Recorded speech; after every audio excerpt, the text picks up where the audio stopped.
Through all the snow in these northern skies, and all them crows with their strange mournful cries, the lowest lows and the grand soaring highs, I'll be kind to you the rest of my days.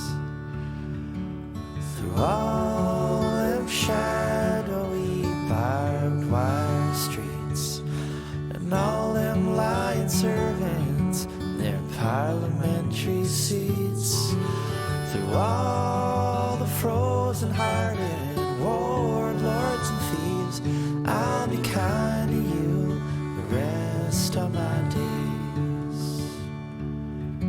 And so when you go down that dark, foggy road, if there's one thing that you know, when you're out in the cold, with all the warmth my devoted heart holds, I'll be kind to you the rest of my days.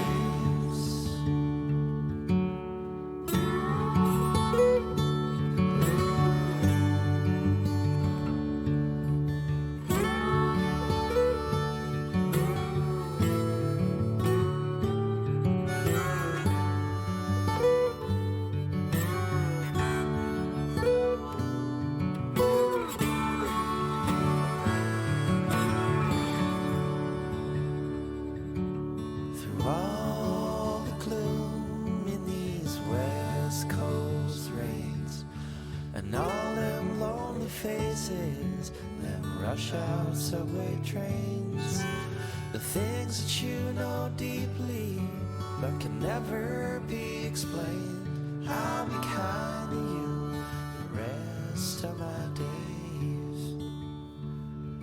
And so when you go, take this promise for the road. If there's one thing that you know, when you're out there all alone,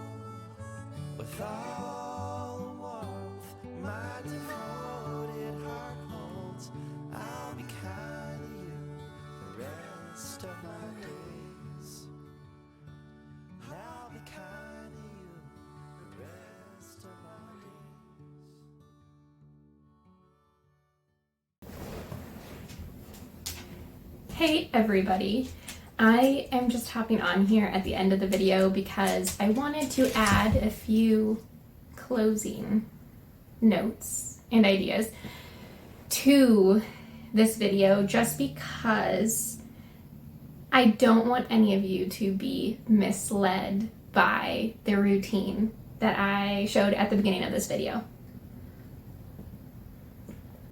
I'm also drinking water out of this teacup solely because it seems so much more exciting to drink water out of a teacup instead of a regular cup. And this teacup is a light pink color with flowers on it, and it's making me feel like spring is almost here. Snow is melting today, so that is making me very happy. But to get into what I wanted to add at the end of this video is that it's important not to compare your routine to other people's routine, regardless of what you're doing in life, whether you're writing like I am, or if you're trying to start exercising or eat healthier or read more often. All of these things that you have goals for and you want to create routines around, make sure that you're not comparing yourself to other people, just because every single person is so unique and so individual in the way that they can be successful with things. And so your experience is going to look completely different from anybody else's experience. So always remember that. Also remember that what is shown on the internet is not an accurate representation of people's everyday lives, because when I have a really bad day where I am feeling down on myself and I'm doubting my abilities, my writing routine does not look anything like what I just showed you. This is my ideal writing routine when I'm really in a groove with my thoughts and where I'm going with my story. This is what I love my morning routine to look like. I create routines just because repetition makes me a lot more likely to succeed with my goals. And so if I didn't have a structured morning routine, it would be hard for me to be consistent with showing up every day to contribute a little bit to my story and to my writing. And so I crafted this morning writing routine because I wanted to try to hold myself accountable so that I was showing up for my writing and my story and myself as often as I could. But I think it's really important not to get sucked into this productivity grind mindset, which is pretty common, I feel like, on the internet, and at least where I'm from in the United States. Everything is very work oriented, if that makes sense. And so there is a great pressure to be constantly productive and taking time to rest and revitalize yourself and give yourself space to feel down sometimes or not be as productive as you might want to be. That mentality is not encouraged. And so you can feel very lazy, I want to say, is the word that I feel, if you do take a break or you take a step back or you're not doing your 40 to hour long morning writing routine every single day.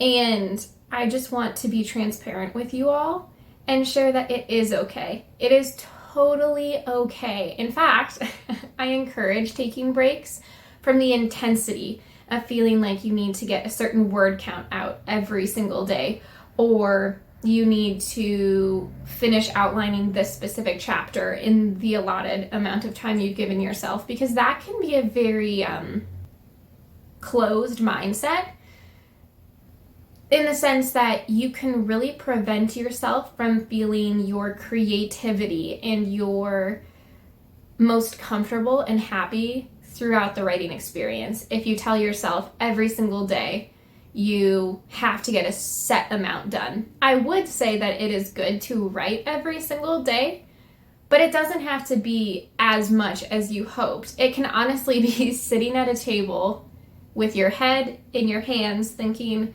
how am I going to resolve this plot hole? And you can just think about your story for the amount of time that you set aside for writing that day. And it doesn't have to be you're cranking out 5,000 words every single day, because that's a lot. Especially if writing isn't your full-time job yet, which for me it is not. So I'm just here to tell you, you are doing a wonderful job. And this was just a little insight into how I've structured my morning writing routine, because I have to go to work at a different place and writing is not my full-time job yet. So make sure that you are kind to yourself and do not feel an immense pressure to be the most productive person in the entire world.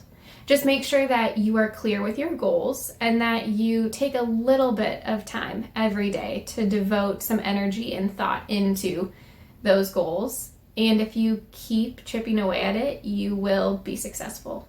I'm very confident in that. So, have a very good rest of your day, night, morning, whenever you are watching this. Cheers to you all. And a massive, massive, massive thank you for helping me reach 300 subscribers this past week. That blew my mind. It is so exciting to see how fast my channel is growing, and it makes me so unbelievably happy to read your comments and respond to you and see where in the world you're from and what you're interested in. It just seems like we are forming a community of friends from all over the world who just want to talk about cozy things and writing and reading.